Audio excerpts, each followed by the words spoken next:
Hello students, मैं सौरभ विश्वास एक बार फिर से आपका ऑथेंटिक फिजिक्स में स्वागत करता हूं। तो हम लोगों ने पिछले टाइम पे करंट इलेक्ट्रिसिटी यानी कि धारा वैद्युतिकी के कुछ क्वेश्चन किए थे जो कि पार्ट 1 था। इस पार्ट 2 में हम लोग करने वाले हैं करंट के केमिकल इफेक्ट और हीटिंग इफेक्ट के क्वेश्चन, यानी कि धारा का ऊष्मीय प्रभाव और उसके रासायनिक प्रभाव पर आधारित क्वेश्चन। तो बिना टाइम को वेस्ट किए स्टार्ट करते हैं पहले क्वेश्चन से। और पहला क्वेश्चन क्या है? पहला क्वेश्चन ये कह रहा कि एक 60 वॉट तथा 240 वोल्ट के बल्ब का प्रतिरोध यानी कि रेजिस्टेंस क्या होगा।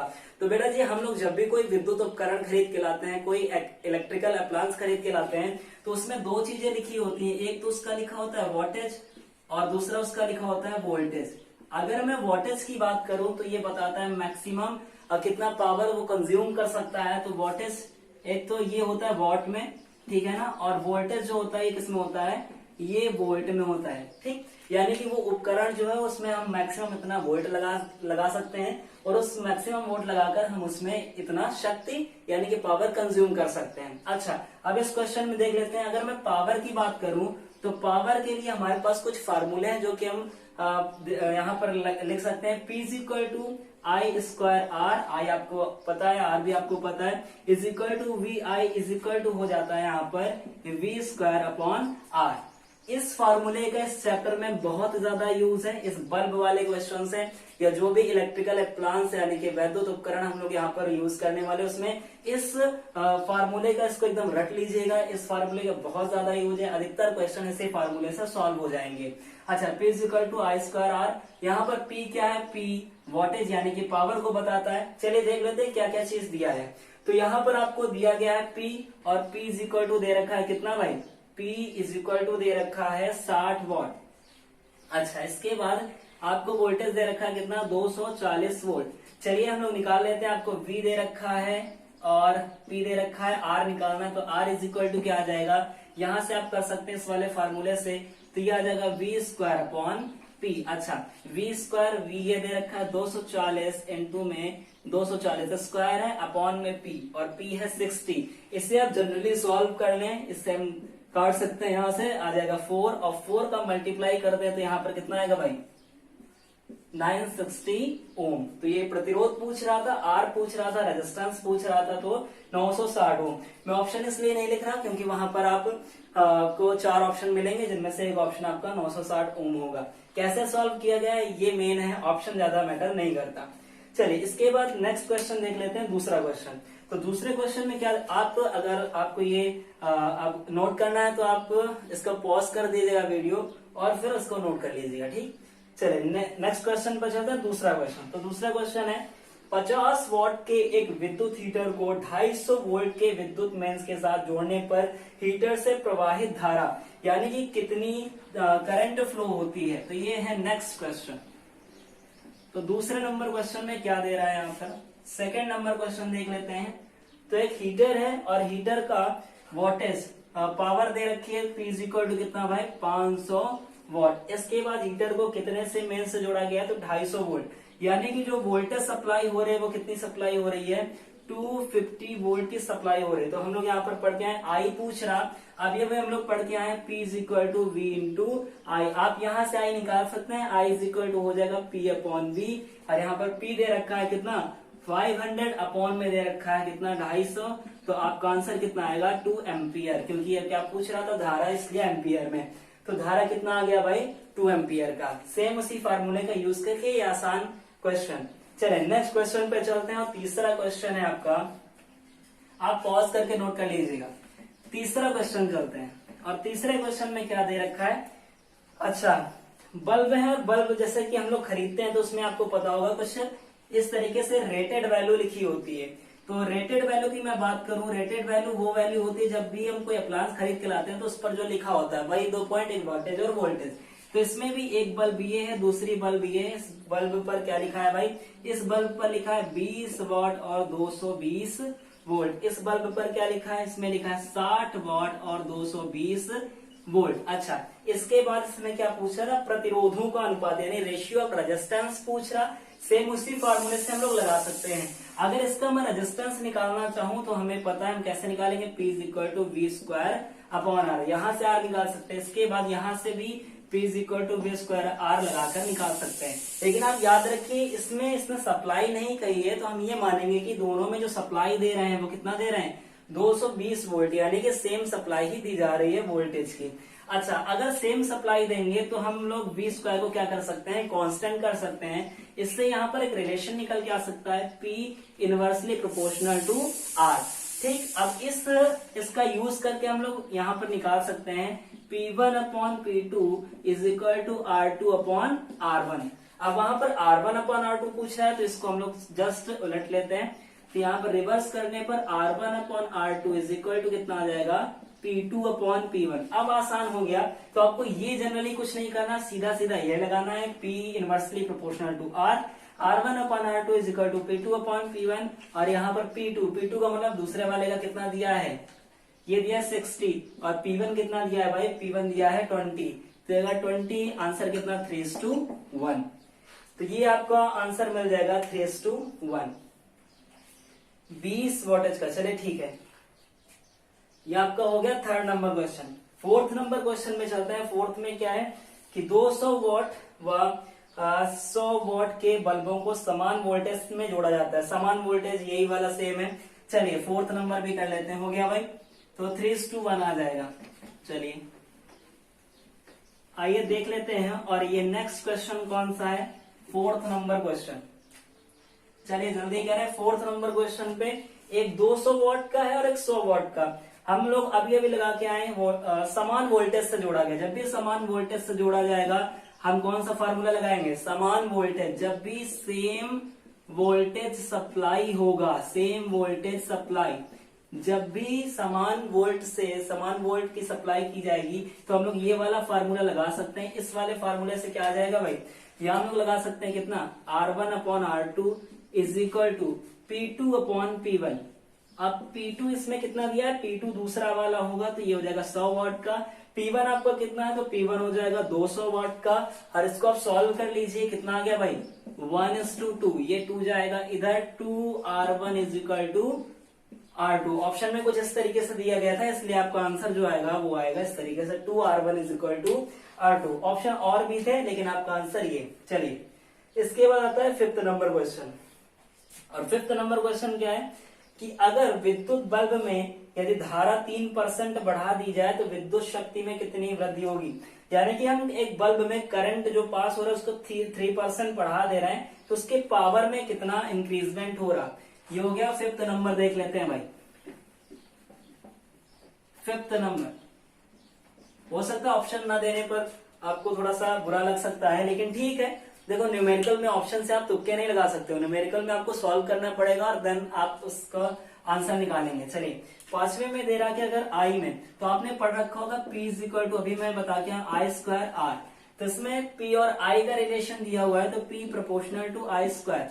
आपको पता है जब भी ऐसा इस तरीके का जब इक्वेशन होता है तो यहाँ पर हम लोग कर सकते हैं delta P upon P is equal to, ये स्क्वायर आ जाएगा इधर 2 into delta I upon I। इसका मतलब क्या कह रहा कि डेल्टा P क्या है, ये है शक्ति में परिवर्तन, डेल्टा I क्या है, ये धारा में परिवर्तन। अगर हम धारा में 1% का परिवर्तन करें तो डेल्टा P में इसका 2 का मल्टीप्लाई हो जाएगा। तो आप याद रखें, अगर हम I में x% की वृद्धि या डिक्रीज करते हैं तो हमारा P में 2x% की वृद्धि या फिर कमी हो जाती है। अगर x% घटाएंगे तो 2x% घट जाएगी शक्ति, और अगर x% बढ़ाएंगे तो जो शक्ति है वो 2x% बढ़ जाएगी।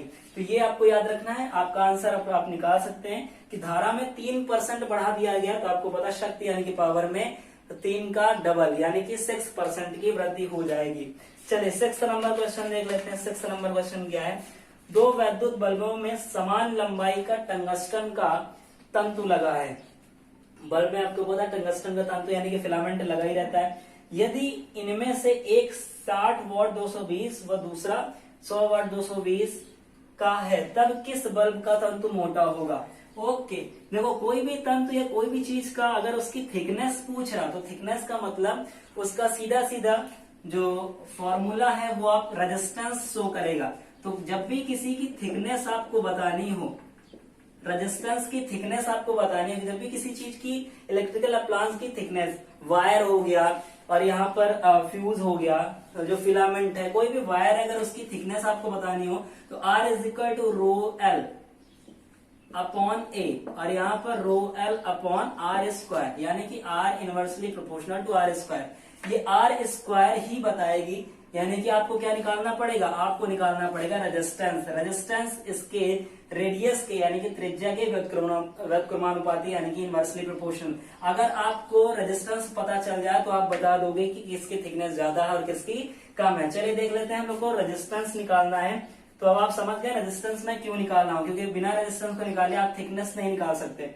चलिए, तो यहाँ पर दिया हुआ है एक बल्ब दिया है, कौन सा, एक दिया 60 वॉट 220 वोल्ट और एक दिया है आपका 100 वॉट 220 वोल्ट। चलिए हम निकाल लेते हैं, पहले इसकी निकाल लेते हैं। तो यहाँ पर आर कैसे निकलेगा, तो आर अभी हम लोग निकाल के आए कितना, तो आर आता है वी स्क्वायर अपॉन पी से। वी स्क्वायर का मतलब 220 इंटू 220 अपॉन पी, पी का मतलब 60। चलिए इसके बाद आएगा, इसे आप सॉल्व करें, कितना आएगा, इसे सॉल्व करेंगे तो कितना आएगा भाई, इसे सॉल्व करने पर, अच्छा हाँ, जब दोनों में 220 है तो हम ये फिर क्यों लगा रहे हैं, नहीं, हम रेशियो निकाल लेते हैं दूसरा, और दूसरा दिया है आपका 100 वॉट और 220 वोल्ट। तो हम क्यों अलग अलग निकाला, टाइम अपना पास कर रहे हैं। हम क्या कर लेते हैं, यहाँ पर हम R1 अपॉन R2 निकाल लेते हैं। और आपको पता है जब भी सेम वोल्टेज दिया हो या फिर वोल्टेज ना देने की बात कही हो तो हम R1 अपॉन R2 निकाल सकते हैं P2 अपॉन P1 से। ये बात सही है भाई। अच्छा, लेकिन यहाँ पर आप देखें, यहाँ पर कैसे निकलेगा, यहाँ पर R इनवर्सली, इसलिए R1 upon R2 is equal to R2 upon R1 का होल स्क्वायर। तो यहाँ पर देख सकते हैं R1 अपॉन R2 कितना, R2 अपॉन R1 का होल स्क्वायर। यहाँ से अगर हम इससे रिलेशन निकालें तो यहाँ पर आपको कुछ इस तरीके का रिलेशन दिख रहा होगा, यानी जिसका वोल्टेज ज्यादा, सॉरी, जिसका वोल्टेज ज्यादा यानी शक्ति ज्यादा होगी उसकी रेडियस यानी उस वायर की रेडियस यानी कि त्रिज्या भी ज्यादा होगी। चलिए देख लेते हैं, और वो मोटा भी होगा। तो यहाँ पर जिसकी P ज्यादा है, तो P किसका ज्यादा है, इसका ज्यादा 100 वाले का, तो 100 वोल्टेज वाले का शक्ति ज्यादा है, इसलिए उसके रेडियस यानी थिकनेस भी ज्यादा होगी। तो ये है आपका 6 नंबर, जल्दी से नोट करें और हम लोग चलेंगे 7th नंबर पे।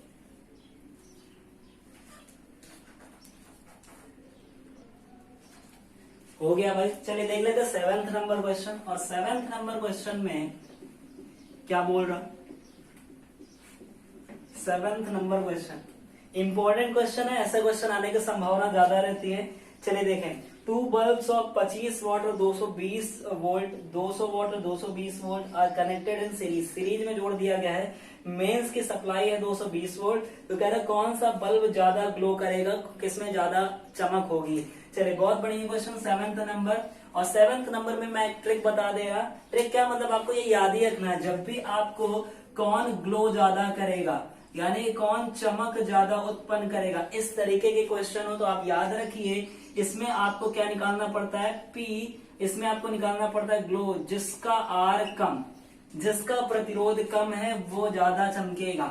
अब हमें क्या निकालना होता है, हमें प्रतिरोध की कंपैरिजन करनी होती है। हम पहले प्रतिरोध निकालेंगे दोनों में से, जिसका प्रतिरोध कम होगा वही अधिक चमकेगा, ठीक है ना, हमारा ये फंडा होता है। अब देखो यहाँ पर हमें देखना होता है सीरीज ऑफ पैरेलल। चलिए देख लेते हैं। तो आपको ये जनरली याद रखना है, ग्लो वाले में जिसका R कम उसका ये ज्यादा, ये मैं यहीं पर लिखे रहने देता हूँ। चलिए इसके बाद देख लेते हैं, हाँ, तो 220 वोल्ट की सप्लाई, 2 बल्ब हैं, एक है हमारा 25 वॉट और 220 वोल्ट का, और दूसरा है हमारा कितने का, दूसरा है हमारा 100 वॉट। अच्छा वही है इन अबव क्वेश्चन, उसी क्वेश्चन की मैं बात कर रहा। हाँ, तो 25 वॉट और 200 वॉट।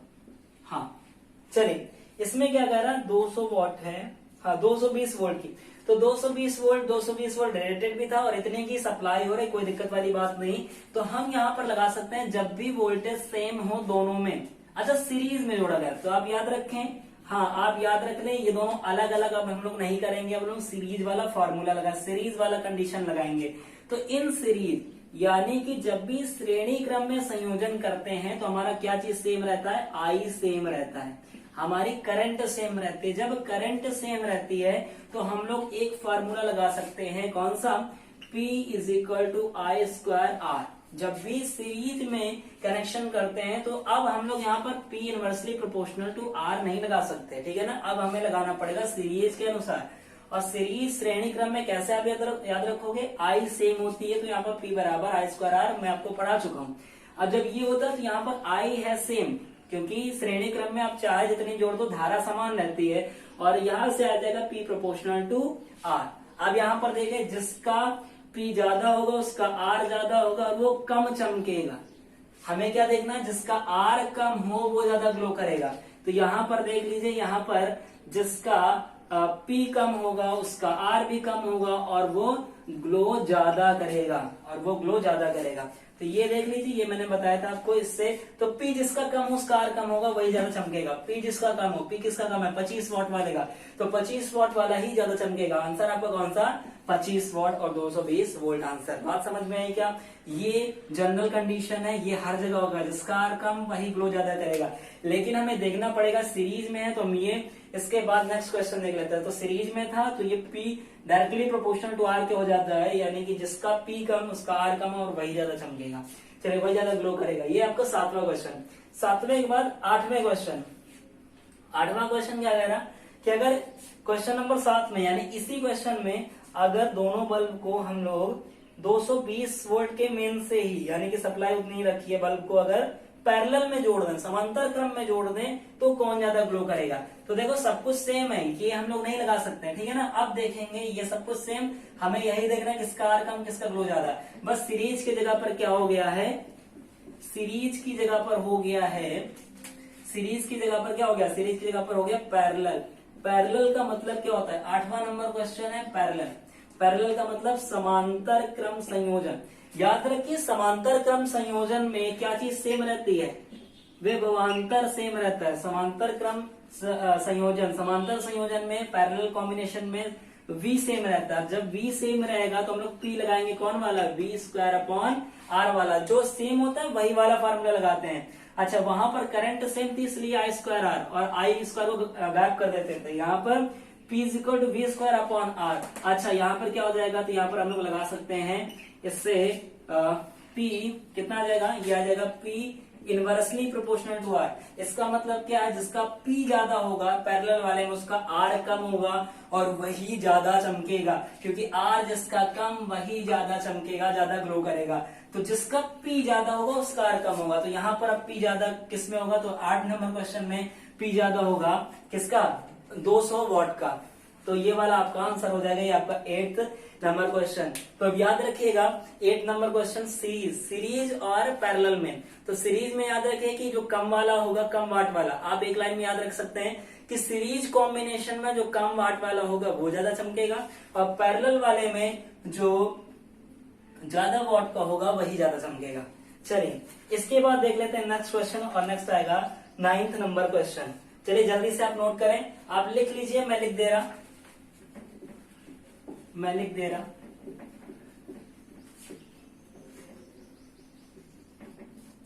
जब सप्लाई सेम हो तो सीरीज में, सीरीज का मतलब श्रेणी क्रम में, जब श्रेणी क्रम में तो कम वाट वाले की जो ग्लो होगी, जो चमक होगी वो ज्यादा होगी। और पैरेलल वाले में, पैरेलल का मतलब समांतर क्रम संयोजन में ज्यादा वाट वाला बल्ब उसकी ग्लो ज्यादा होगी। तो आप ऐसे बिना क्वेश्चन को सॉल्व किए ही आंसर आप लगा सकते हो, आप सिर्फ ये याद कर लीजिए। तो आप नोट कर लें जल्दी से।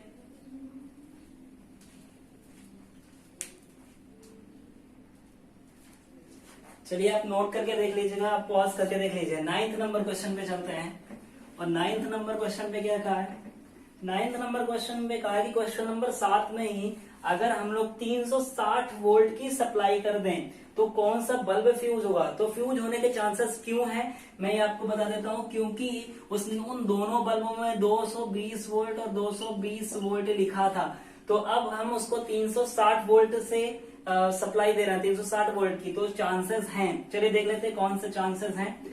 तो यहाँ पर एक बल्ब हमारे पास था 25 वॉट और 220 वोल्ट का, और दूसरा हमारे पास कौन सा है, तो दूसरा है 200 वॉट और 220 वोल्ट का। और इसमें सप्लाई कितने की जा रही है, तो सप्लाई आपको दी जा रही है 360 वोल्ट की। चलिए, तो कह रहा है कौन सा फ्यूज हो जाएगा, तो याद रखिए, और किसमें जोड़ेगा, सीरीज में। तो जब भी सीरीज में आपसे पूछेगा, यानी कि श्रेणी क्रम में, तो एक चीज याद रखिए, जब फ्यूज वाले क्वेश्चन, यहाँ पर ग्लो ज्यादा और ग्लो कम वाली, चमक किसकी ज्यादा किसकी कम वाली नहीं है। जब भी चमक पूछेगा तो वहां पर सप्लाई जो देगा वो रेटेड वाले प्रिंटेड के बराबर ही देगा, लेकिन जब फ्यूज होने की बात आएगी तो इस वोल्टेज को वो बढ़ा के सप्लाई देगा, जैसा कि इसमें दे रहा है। तो यहाँ पर इसने 360 वोल्ट की सप्लाई दी है। सीरीज की जब बात करें तो सीरीज में आप निकालिएगा V1 और V2, V1 V2 निकालिएगा, उसके बाद कंपैरिजन कीजिएगा।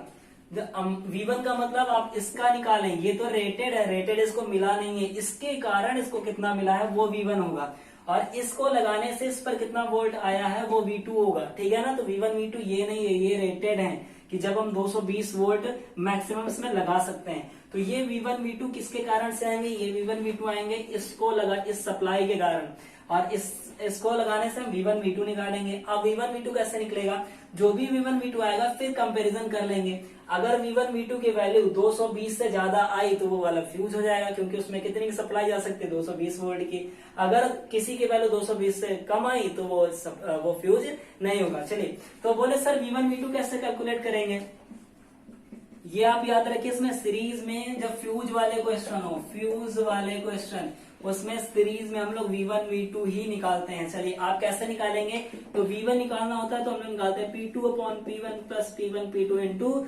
V सप्लाई, यानी जितने की सप्लाई दी जा रही है। याद रखें, ऐसे आप लोग निकालेंगे। चलिए, निकाल लेते हैं P2। V1 कैसे निकालोगे, P2, तो P2 कितना है, P2 है 200 वॉट, अपॉन में P1 कितना दे रखा है 25, प्लस कितना दे रखा है भाई 200, इंटू में भी सप्लाई कितनी 360 की। सॉल्व कर सकते हैं इसको, तो 200 ये हो जाएगा 200 225, तो ये होगा 225। 5 से डिवाइड कर लेते हैं भाई 5 से डिवाइड करो तो ये हो गया इतना हो गया, 9 से हो जाएगा, और कितना आ रहा, ये आ गया 320 वोल्ट। V1 तो आ गया 320 वोल्ट। चलिए, इसके बाद V2 निकाल लेते हैं। तो यहीं पर V2, अब V2 कैसे निकलेगा, V2 निकलेगा P1 upon P1 plus P2 into V। आपको यही याद रखना है कि V1 V2 कैसे निकलेगा ऐसे, V1 is equal to P2 upon P1 plus P2 into V supply.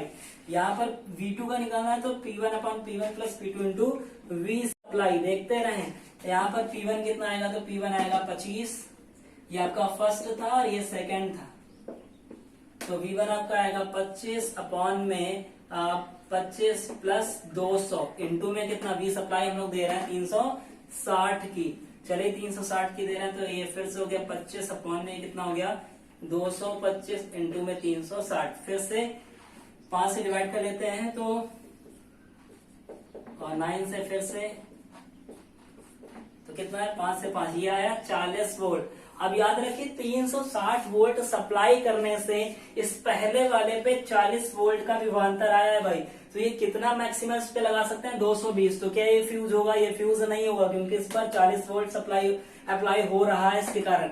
लेकिन अगर सेकंड वाले की मैं बात करूं तो सेकंड वाले पे कितना सप्लाई अप्लाई हो पा रहा है इसके कारण 360 के कारण, तो 360 के कारण 320 वोल्ट इस पर लग रहा है, और ये मैक्सिमम कितना इस पर अप्लाई कर सकते हैं 220 वोल्ट। तो कौन सा फ्यूज हो जाएगा, सेकंड वाले का मतलब आपको ऑप्शन में मिल जाएगा कि 200 वॉट वाला बल्ब क्या हो जाएगा, फ्यूज। तो इसमें आपको चेक करना पड़ेगा, इसमें ऐसा नहीं है कि ज्यादा वाला फ्यूज या कम वाला फ्यूज, इसमें आपको चेक करना पड़ेगा। जब भी सीरीज में हो याद रखे V1 V2 कैलकुलेट करने हैं और देन कंपेरिजन कर लेना है।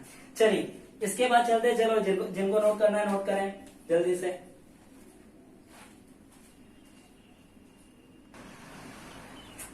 चलिए, नोट हो गया भाई। 9th के बाद 10th नंबर देख लेते हैं। 10th नंबर क्या बोल रहा है, 10th नंबर ये बोल रहा है आपसे कि अगर मैं इसी क्वेश्चन में सीरीज की जगह पैरेलल कर दूं तब कौन सा फ्यूज होगा। तो 10th नंबर में फ्यूज वाला ही क्वेश्चन है। 10th नंबर में भी एक ही अगर पैरेलल में कनेक्ट कर दे 360 वोल्ट के साथ, अभी सीरीज में किया था, तो यहाँ पर कौन सा बल्ब फ्यूज होगा। तो आप याद रखें, जब भी फ्यूज वाले क्वेश्चन में पैरेलल का क्वेश्चन आ जाए यानी कि समांतर क्रम का, तो समांतर क्रम में आप याद रखें हमें क्या कैलकुलेट करना है, हमें कैलकुलेट करना है I1 और I2 कैलकुलेट करना है। उसकी जो कंपैरिजन करनी है वो I मैक्स से करनी है। सर I मैक्स कैसे निकालते हैं, तो हम किसी भी उसका देख के I मैक्स निकाल सकते हैं। जैसे यहाँ पर हमारे पास 25 वॉट और 220 वोल्ट का था, तो हम I मैक्स निकाल सकते हैं। I मैक्स आएगा, ये जो हम निकालते हैं ये I मैक्स है। I मैक्स बराबर हम लोग कैसे P is equal to IV से, जो I निकालेंगे ये रेटेड वाले से, प्रिंटेड वाले से, वो उसका मैक्सिमम वैल्यू होता है। तो यहाँ पर आ जाएगा P अपॉन V, यानी ये रेटेड वाले हैं। और यहाँ पर P कितना है भाई, P है इसका 25 और ये कितना है, ये है 220। 25 अपॉन 220, आप इसे सॉल्व करें। आई थिंक इसे सॉल्व करने पर कुछ इस तरीके से आएगा 5 अपॉन, ठीक, इतना। और इसे और अच्छे से सॉल्व, चलिए अच्छा कर लेंगे इसको सॉल्व। इसको सॉल्व करने पर आता है 0.11। इतने एम्पियर की मैक्सिमम धारा इसमें प्रवाहित हो सकती है फर्स्ट वाली में। अब देख लेते हैं कितनी प्रवाहित हो रही है। तो कितनी प्रवाहित हो रही, तो जो आई फ्लो हो रहा है, आई फ्लो, वो आई कितना फ्लो हो रहा है, जो पी है वो तो पी है, लेकिन हमने कितना भी अप्लाई किया उस पर, तो कितना भी अप्लाई किया, तो हमने भी अप्लाई किया 360, तो यहाँ पर आएगा 25 अपॉन 360 इज इक्वल टू कितना, 25 अपॉन 300। इसे आप सॉल्व करेंगे तो आएगा 0.069, ये आएगा 0.069 इस तरीके से। चलिए तो यहाँ पर दूसरा हम लोग देख लेते हैं। अच्छा, इसमें देख लेते हैं कि इसमें मैक्सिमम धारा कितनी, 25 वॉट वाले में कितनी मैक्सिमम धारा जा सकती है। इसमें मैक्सिमम धारा जा सकती है 0.11 एम्पियर। कैसे, जब हम लोग इसके प्रिंटेड से ही निकाल लेते हैं, वो आई मैक्स कहलाता है 0.11 एम्पियर की। लेकिन इसमें फ्लो कितनी हो रही, फ्लो ये अप्लाई वाला रखते हैं, तो यहाँ से फ्लो हो रही 0.069, तो इससे तो कम ही फ्लो हो रही, तो ये वाला बल्ब फ्यूज नहीं होगा। चलिए नेक्स्ट वाला देख लेते हैं। तो नेक्स्ट वाला कौन सा था, नेक्स्ट वाला था आपका 200 वाट तथा 220 वोल्ट। चलिए तो इसका हम लोग आई मैक्स कैसे निकालेंगे, तो आई मैक्स आ जाएगा अपॉन पी अपॉन बी। तो आई मैक्स ये इसी से निकलता है, ये हो गया आपका 200 अपॉन 220। इससे आप सॉल्व करें तो 10 अपॉन कितना, ये हो जाएगा 11, ये आएगा आपका 0.99 एम्पियर। चलिए अब इसका हम लोग आई फ्लो देख ले, इसमें कितना धारा प्रवाहित हो रहा है। तो पी तो वही वाला, लेकिन जो वोल्ट होगा वो वोल्टेज अप्लाई वाला, हम लोग कितना वोल्ट सप्लाई या फिर अप्लाई कर रहे हैं। चलिए तो पी हो गया 200 और अपॉन में कितना, तो अपॉन में आएगा 360 जो कि लगा रहे थे, तो 360 आ गया। अब इसमें 220 वोल्ट नहीं, क्योंकि ये फ्लो वाला है, ये हम लोग अप्लाई कर रहे हैं 360।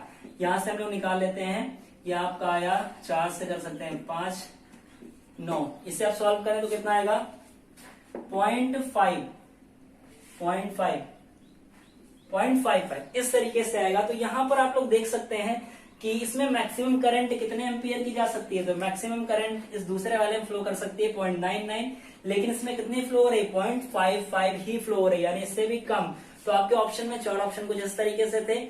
तो ये वाला बल्ब भी फ्यूज नहीं होगा और ये वाला बल्ब भी फ्यूज नहीं होगा, क्योंकि इसमें मैक्सिमम करंट 11.11 जा सकती थी और कितनी जा रही है 0.06 फ्लो हो रही। इसमें 0.99 जा सकती थी मैक्सिमम, लेकिन इसमें कितनी फ्लो हो रही 0.5। तो इसमें मैक्सिमम को क्रॉस नहीं कर रहे, इसलिए दोनों बल्ब हमारे सेव रहेंगे, कोई भी बल्ब फ्यूज नहीं होगा। 4 ऑप्शन में से ऐसे ऑप्शन आपको मिलेंगे जो कि ऑप्शन है, तो 25 वाट वाला फ्यूज हो जाएगा, या फिर 200 वाला, या फिर दोनों फ्यूज हो जाएंगे, या फिर इनमें से कोई भी फ्यूज नहीं होगा। तो आपका आंसर क्या जाएगा, इनमें से कोई फ्यूज नहीं होगा। वैसे तो आसान है, मुश्किल भी कह सकते हैं क्योंकि कैलकुलेशन कुछ ज्यादा है, लेकिन आप याद रखिए क्या करना है, हमें कैलकुलेट करना है। जब भी पैरेलल में फ्यूज वाला क्वेश्चन, तो हमें कैलकुलेट करना है I1 I2 और I मैक्स से कंपेरिजन।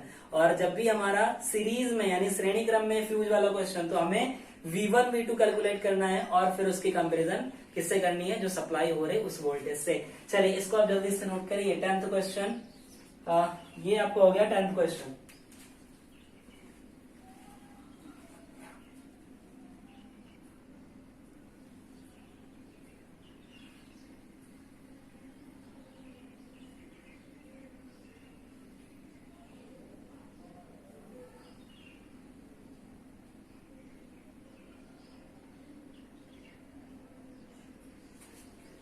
चलिए 11th नंबर क्वेश्चन देख लेते हैं। 11th नंबर क्वेश्चन क्या कह रहा है, तो 11th नंबर कह रहा है कि 1 लीटर पानी को हम लोग 10 डिग्री सेल्सियस से 40 डिग्री सेल्सियस तक गर्म कर रहे हैं, तो इसके लिए 836 वॉट की हीटर को कितना समय लगेगा। अच्छा, तो यहाँ पर हम लोग इतने से गर्म कर रहे हैं तो कितना समय लगेगा। तो देखो समय में आपको ऑप्शन दिया हुआ है 50 सेकंड, 100 सेकंड, 150 या फिर 200 सेकंड। तो यहाँ पर हम लोग हीट जो होती है Q इज इक्वल टू हम लोग निकालते हैं M into S into delta T. आप लोगों ने बहुत अच्छे से पढ़ रखा होगा, यहाँ पर डेल्टा टी का मतलब डेल्टा थीटा है। चलिए, तो 1 लीटर है, 1 लीटर जो पानी दिया है उसको इतने से इतने तक गर्म करने में हमें इतनी हीट लगेगी, ठीक है ना। अच्छा, तो यहाँ पर हम लोग निकाल सकते हैं M कितना है, तो 1 लीटर का आप याद रखें 1000 ग्राम होता है, इंटू एस क्या, इसकी विशिष्ट ऊष्मा यानी कि स्पेसिफिक हीट है पानी का, वो कितना होता है 1 कैलोरी पर ग्राम पर डिग्री सेल्सियस। मैंने अच्छे से याद कराया है। चलिए, इसके बाद बात करें डेल्टा थीटा का मतलब टेम्परेचर में चेंज। यहाँ पर डेल्टा थीटा कितना है, 40 में से आप 10 घटाइए, कितना आया 30। कितना आया भाई 30 इज इक्वल टू Q। इतनी ऊष्मा हमें लगेगी। अब ये जो ऊष्मा है, ठीक है ना, जो हीट है ये वर्क डन के फॉर्म में होगा। हम लोगों ने पढ़ रखा है W बराबर JQ। कितना पढ़ रखा है, W बराबर JQ पढ़ रखा है, और यहां से हम लोग W निकाल सकते हैं। तो Q दिया है, तो Q की जगह पर हम लोग लिख सकते हैं W अपॉन J। Q की जगह पर हम लोग क्या लिख सकते हैं, तो Q इज इक्वल टू हो जाएगा W अपॉन J। तो यहाँ पर हम लोग Q की जगह पर लिख सकते हैं W अपॉन J। यहाँ पर W क्या है, तो W बता रहा है कार्य, कि उस पर कितना कार्य करना पड़ा है। लेकिन यहाँ पर हमें कार्य नहीं दिया गया, हमें वॉट दिया गया है, वॉटेज दिया गया है, यानी कि पावर दिया गया है। तो पावर बराबर होता है, पावर यानी शक्ति बराबर होता है कार्य बटा समय। यहाँ पर ये J का मतलब क्या होता है 4.2, क्योंकि हमें कैलोरी में रखना है तो 4.2। अच्छा, पावर बराबर होता है कार्य बटा समय। तो यहाँ पर कार्य दिया हुआ है, तो कार्य की जगह पर हम लोग W की जगह पर हम लोग क्या लिख सकते हैं, तो W बराबर आ सकता है पावर इंटू ये वाला समय यानी कि T। तो W की जगह पर P इंटू T कर सकते हैं। तो यहाँ पर आ जाएगा W, और W बराबर होता है P इंटू T। तो ये आ गया P इंटू T बाई 4.2, क्योंकि ये किसमें हम लोग कैलोरी में लेना है, क्योंकि सारी वैल्यू यहाँ पर कैलोरी में। तो यहाँ से हम लोग समय निकाल सकते हैं। पावर ये हो गया, तो इज इक्वल टू 1000, ये हो गया आपका इंटू में 1 इंटू 30। या इसको सॉल्व भी कर लेते हैं, कितना आ गया, तो ये आ गया 3102340। चलिए, इतना यहाँ से 4.2 उधर चला जाएगा, तो ये आ गया 4.2 इधर, और यहाँ पर देख लेते हैं P, ये 4.2 इधर चला गया भाई, 4.2 था ये चला गया इधर। चलिए, P कितना दिया है, तो P दिया है आपका 836। यहाँ पर 2 3 4 इंटू 4.2 अपॉन में 836 वाट। अब देखो कैलकुलेशन थोड़ा सा आपको गड़बड़ लग रहा होगा, लेकिन हम लोग यहाँ पर 4.2 की जगह अगर 4.18 ले लें, जो कि एक्यूरेट वैल्यू होती है, तो यहाँ से आपको कुछ दिखेगा, पॉइंट हटाया, 2 जीरो हटा दिया भाई, 2 जीरो ये हट गए। इसके बाद इससे आप काट दीजिए, कितना आया 2, और 2 का डिवाइड कर दीजिए, कितना आ जाएगा 150 सेकेंड। तो इसमें आप इस तरीके से निकाल सकते हैं। आपको जनरली क्या लिखना है, Q बराबर MS इंटू डेल्टा T, जो कि रिक्वायर्ड होती है, आपने हीट में बहुत अच्छे से पढ़ा होगा। और Q की जगह लिख देना है P इंटू T बाई 4.2, और ये सब कैलोरी में आपको लिखना पड़ेगा।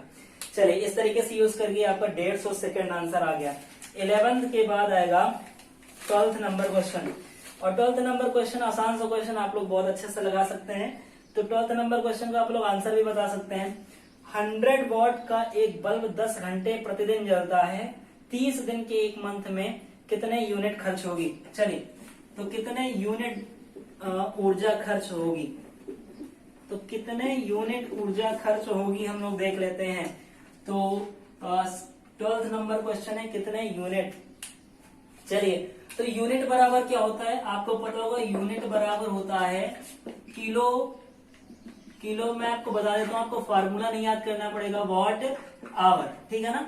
अब देखो, अगर आपको कोई भी चीज किलोवाट में दे दिया जाए तो आप डायरेक्ट वही लिख देना, लेकिन यहाँ दिया है वॉट, तो जब वॉट दिया है तो यहाँ पर जब वॉट का मल्टीप्लाई करोगे तो यहाँ पर नीचे आपको लिखना पड़ेगा 1000, इंटू में आपको लिखना पड़ेगा आवर।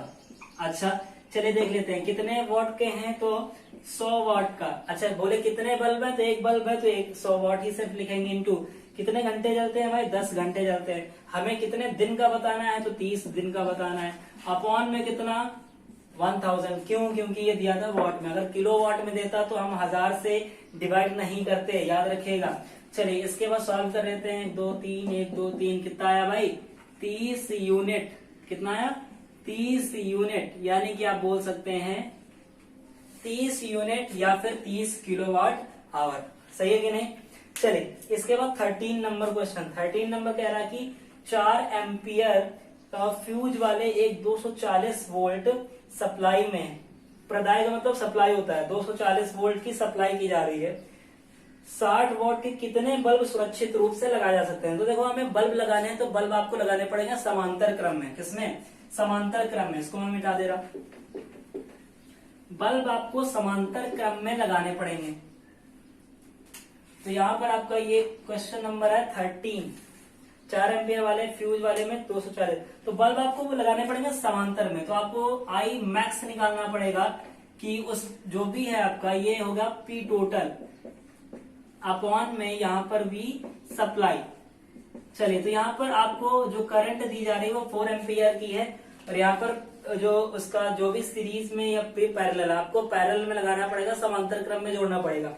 तो पी टोटल हो गया वी सप्लाई। जब भी हम लोग समांतर क्रम में जोड़ते हैं, याद रखिएगा, जब भी हम लोग समांतर क्रम में जोड़ते हैं तो यहाँ पर पी टोटल जो आता है, अगर हमने एन आइडेंटिकल बल्ब लिए हैं, एन समान प्रकार के लिए हैं, तो उसका जो हो जाता है एन इंटू पी।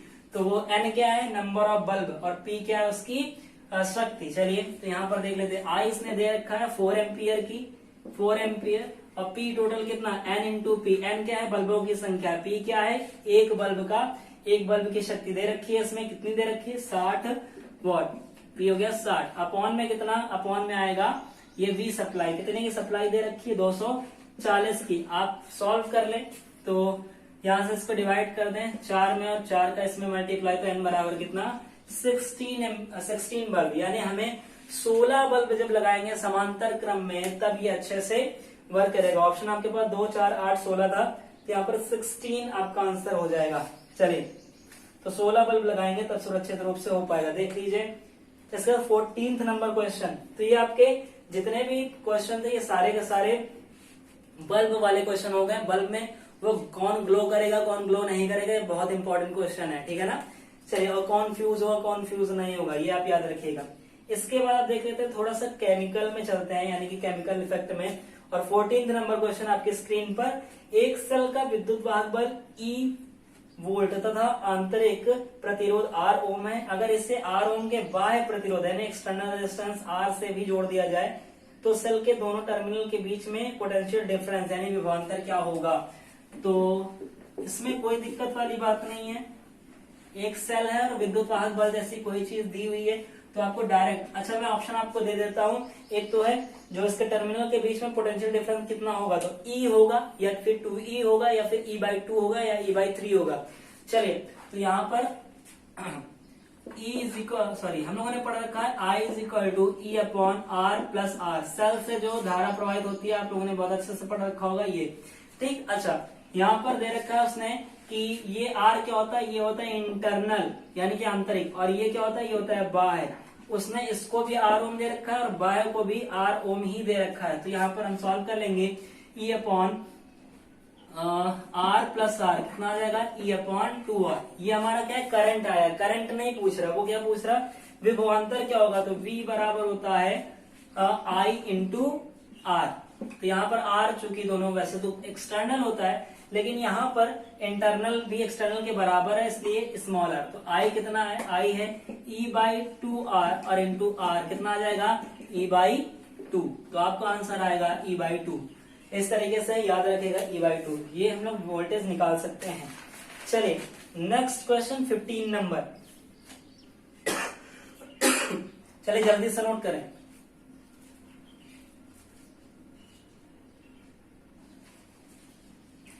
हो गया भाई, 14 नंबर के बाद आएगा 15 नंबर। चलिए 15 नंबर बेहतरीन क्वेश्चन है, लॉजिक पे क्वेश्चन, कॉन्सेप्ट पे क्वेश्चन है। अगर आपको इन्फॉर्मेशन पता है तो आप कर पाएंगे। कौन सा, 15 नंबर।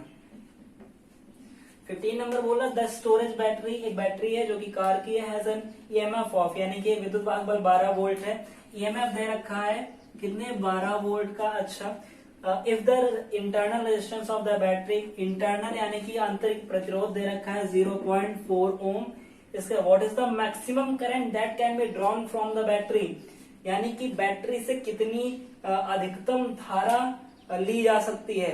आपके पास ऑप्शन है 10 एम्पियर, 20 एम्पियर, 30 एम्पियर और 40 एम्पियर। याद रखें बैटरी में या फिर सेल में जब भी आप क्वेश्चन करें, बैटरी या सेल का जब भी क्वेश्चन हो तो मैक्सिमम करंट के लिए, मैक्सिमम करंट के लिए आप याद रखेंगे मैक्सिमम धारा, अधिकतम धारा के लिए जो आर होता है यानी एक्सटर्नल जो बाह्य प्रतिरोध होता है उसकी वैल्यू होती है 0। मैक्सिमम करंट के लिए बाह्य प्रतिरोध की वैल्यू 0 होती है, और बाह्य प्रतिरोध की वैल्यू जब 0 कर देंगे तो E इज इक्वल टू आएगा, sorry I is equal to क्या आएगा, I इज इक्वल टू आएगा I upon R plus R, ये R हो जाएगा 0। ठीक, तो यहाँ पर क्या पूछ रहा था मैक्सिमम करंट, तो ये I मैक्सिमम हो जाता है। तो I मैक्सिमम कब होता है जब R एक्सटर्नल 0, तो R एक्सटर्नल को 0 कर दिया। E दे रखा है कितना 12 वोल्ट और R दे रखा है कितना 0.4, आप इसे सॉल्व करें आंसर कितना 30 एम्पियर। तो ये आपका आंसर हो जाएगा 30 एम्पियर। अगर आपको कुछ याद करना है तो आप ये याद कर सकते हैं, बहुत ज्यादा इंपॉर्टेंट, थ्योरेटिकल में भी पूछा जा सकता है। चलिए 16 नंबर क्वेश्चन, एन अपरेटस, ये हो गया भाई, जल्दी से नोट करें आप इसे। मैक्सिमम करंट के लिए आर एक्सटर्नल बराबर 0, बाह्य प्रतिरोध का मान 0 होता है। आप नोट्स बना रहे हैं कि नहीं बेटा जी, आप नोट्स बनाते रहे जिसमें से थ्योरेटिकल पोर्शन आप पहले और न्यूमेरिकल पोर्शन बाद में लिखें। हर एक चैप्टर के नोट्स आपके पास तैयार रहने चाहिए। चलिए 16 नंबर, an apparatus connected to an ideal battery as shown in the figure. अच्छा, फिगर मैंने नहीं बनाया, मैं फिगर बना देता हूं। तो कुछ इस तरीके से अपरेटस लगा हुआ है, ये है अपरेटस, ये एक अपरेटस है, और यहाँ पर एक प्रतिरोध लगा है, और यहाँ पर एक बैटरी लगी है। इस तरीके से ई विद्युत वाहक बल है, आर इसका प्रतिरोध है, और ये आपका क्वेश्चन है आपका 16। For what value of current power delivered to the apparatus will be maximum. उसमें करंट मैक्सिमम था, इसमें पावर मैक्सिमम है। आप याद रखें for maximum power, for maximum power याद रखिए। उस वाले क्वेश्चन में क्या मैक्सिमम था, उसमें करंट मैक्सिमम थी। करंट मैक्सिमम के लिए जो बाह्य प्रतिरोध होता है, जो एक्सटर्नल रेजिस्टेंस होता है वो 0 होता है, लेकिन मैक्सिमम पावर के लिए, अधिकतम शक्ति के लिए, अधिकतम शक्ति याद रखिएगा, अधिकतम शक्ति के लिए जो आर एक्सटर्नल होगा वही बराबर होगा आर इंटरनल के, यानी आंतरिक प्रतिरोध और बाह्य प्रतिरोध, बाह्य और आंतरिक दोनों बराबर होंगे, यानी आर बराबर आर के होगा, तभी पावर कैसी होगी मैक्सिमम होगी। इसके लिए आपसे पूछ रहा है धारा का मान आई यानी करंट का मान आई इज इक्वल टू आएगा। मैं ऑप्शन आपको बता देता हूँ, ऑप्शन कुछ इस तरीके से है, E upon R, E upon 2R, E upon 4R, none of the above. ठीक, तो इस तरीके से current I is equal to E upon R plus R होता है। यहाँ पर आर बराबर आर के, तो किसी को भी किसी में भी कन्वर्ट कर सकते हैं। ई अपॉन, चलिए यही वाला लिख देते हैं क्योंकि ऑप्शन में भी यही लिखा है, तो ई बाई 2R, क्योंकि इसके बराबर हो गया। तो याद रखिएगा ये पावर मैक्सिमम के लिए आपको ये याद रखना है, पावर मैक्सिमम के लिए बाह्य प्रतिरोध बराबर आंतरिक प्रतिरोध, लेकिन करंट मैक्सिमम के लिए आर एक्सटर्नल यानी कि बाह्य प्रतिरोध बराबर 0। ये आपका कौन सा क्वेश्चन है, ये आपका 16 क्वेश्चन। जल्दी से ये वाला पॉइंट आप नोट करें।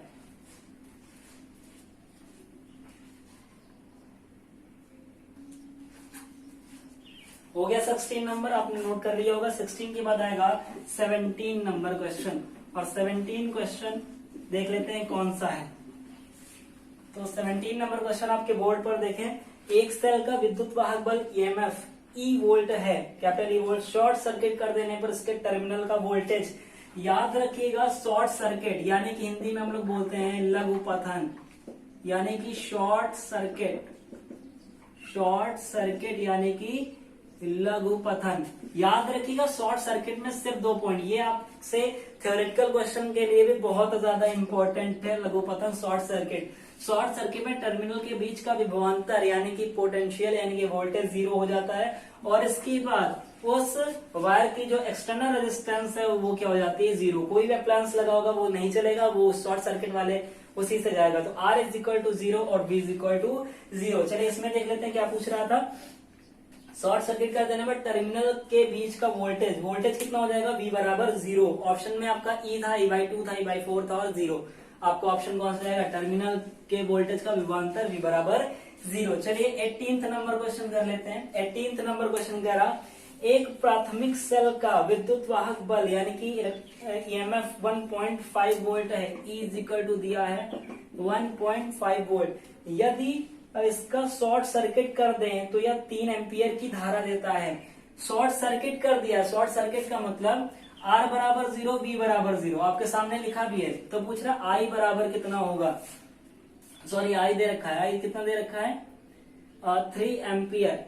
तो क्या पूछ रहा है, सेल का आंतरिक प्रतिरोध पूछ रहा है। तो आपको दिख भी रहा होगा, आपको E is equal to sorry I is equal to E upon R plus R। यहाँ पर कैपिटल R क्या हो गया है, तो आपको पता है कैपिटल R 0 हो गया है, क्योंकि शॉर्ट सर्किट में बाह्य प्रतिरोध 0 हो जाता है। तो यहाँ I दे रखा है, I कितना है भाई, I दे रखा है 3 इज इक्वल टू E कितना देगा 1.5 अपॉन में हमें आंतरिक प्रतिरोध चाहिए था। यहाँ से आप आंतरिक प्रतिरोध निकाल सकते हैं। R इज इक्वल टू ये चला जाएगा 1.5 अपॉन 3 इज इक्वल टू कितना 0.5। सही है कि नहीं, हाँ 0.5। ऑप्शन में आपका थर्ड ऑप्शन था 4.5, 2 0.5 और 0.2 आपका ऑप्शन कौन सा 0.5 ओम। ये आपका 18th नंबर क्वेश्चन। देन आते हैं 19th नंबर क्वेश्चन में, और 19th नंबर क्वेश्चन आपका ताप वैद्युत युग्म से है। चलिए जल्दी से नोट करें। 18th के बाद ये इंपॉर्टेंट है भाई बहुत ज्यादा, कि शॉर्ट सर्किट में टर्मिनल वोल्टेज 0 और उसका प्रतिरोध 0 हो जाता है, बाह्य प्रतिरोध। चलिए इसके बाद आएगा 19th नंबर क्वेश्चन, और 19th नंबर क्वेश्चन कह रहा है यदि एक ताप वैद्युत युग्म यानी थर्मोकपल, थर्मामीटर भी वो बोल सकता है, थर्मोकपल है में ठंडे संधि का ताप यानी कोल्ड जंक्शन का टेम्परेचर जो है 20 डिग्री सेल्सियस, वो इन्वर्जन टेम्परेचर ऑफ इन्वर्जन यानी वक्रमण ताप का मान 320 डिग्री से, तो उदासीनता आपको ऑप्शन कुछ इस तरीके से 120 डिग्री सेल्सियस, 150, 170 और 200 डिग्री सेल्सियस। तो आप याद रखें, डायरेक्ट आप याद रखें T neutral is equal to होता है T cold plus T inverted upon में 2। इस वाले फार्मूले से आप निकाल सकते हो। ये उदासीन का है, उदासीन का मतलब न्यूट्रल, ये आपका कोल्ड जंक्शन है, कोल्ड जंक्शन का मतलब ठंडा संधि है, और यहाँ पर I क्या है, उत्क्रमण ताप है भाई। ठीक, अब आप देख लीजिए क्या क्या दिया, उदासीन पूछ रहा था, तो ये कोल्ड का दे रखा है कितना, कोल्ड का दे रखा है कितना भाई 20 प्लस में इन्वर्जन का दे रखा है, इन्वर्जन कितना, तो ये दे रखा है 320 अपॉन में कितना 2, ये आ जाए कुछ 340 बाई, इधर लिख देते हैं 340/2, और ये आ जाएगा 170 डिग्री सेल्सियस। ये आपका आंसर हो गया 170 डिग्री सेल्सियस। आप ये वाला फार्मूला नोट कर सकते हैं। ये ठंडे संधि का ये उदासीन ताप वैद्युत युग्म अगर आप अच्छे से पढ़े होंगे तो आपको जरूर पता होगा कि ये सब कौन से ताप की बात कर रहा है। चलिए इसके बाद 20 नंबर क्वेश्चन, व्हीट स्टोन से तुम्हें P बराबर। चलिए अच्छा 20 नंबर क्वेश्चन, आज हम लोग 20 क्वेश्चन ही करने वाले हैं, और ये 20 नंबर क्वेश्चन आपके लिए घर के लिए मैं दे रहा, तो आप घर पे करिएगा जाकर। एक वेट स्टोन ब्रिज है, P बराबर 9, Q बराबर 11, R और S सब दिए हैं, लेकिन ये अभी संतुलित नहीं है, अभी ये इक्विलिब्रियम में नहीं है। और इसके S में कितने प्रतिरोध को हम, कितने रेजिस्टेंस को पैरेलल में यानी समांतर में जोड़ दें कि संतुलित हो जाएगा। मैं आपको सिर्फ इतना बता देता हूँ, हिंट दे देता हूँ कि व्हीट स्टोन में 20 के लिए मैं हिंट दे दे रहा कि P/Q is equal to R/S होता है, लेकिन अभी ये संतुलित नहीं है। वो कह रहा है कि S में हम कितने का जोड़ दें पैरेलल में जिससे कि ये संतुलित हो जाए। तो आप करके लाइएगा, ये घर के लिए है। तो हम लोग इससे इतने ही क्वेश्चन बन सकते हैं, ये एक बहुत बड़ा चैप्टर नहीं था और फालतू क्वेश्चन कराने की कोई जरूरत नहीं है, वो आप लोग कर लेंगे। तो आज का हम लोग यहीं तक रखेंगे। अब नेक्स्ट टाइम पे हम लोग और हाँ, इस चैप्टर में इस न्यूमेरिकल पोर्शन से ज्यादा इंपॉर्टेंट इसका थ्योरेटिकल पोर्शन है। बहुत सारे क्वेश्चन है जो अभी आपके स्क्रीन पर दिख भी रहे होंगे। ये सारे क्वेश्चन विधिवत अपने नोट्स पे लिख लीजिए, रट लीजिए, याद कर लीजिए, और ये न्यूमेरिकल भी आप लगा लीजिएगा। तो नेक्स्ट टाइम पे हम लोग मैग्नेटिज्म यानी कि चुंबकत्व के क्वेश्चन करेंगे। ठीक है बेटा जी, तो आज की क्लास यहीं तक। जय हिंद।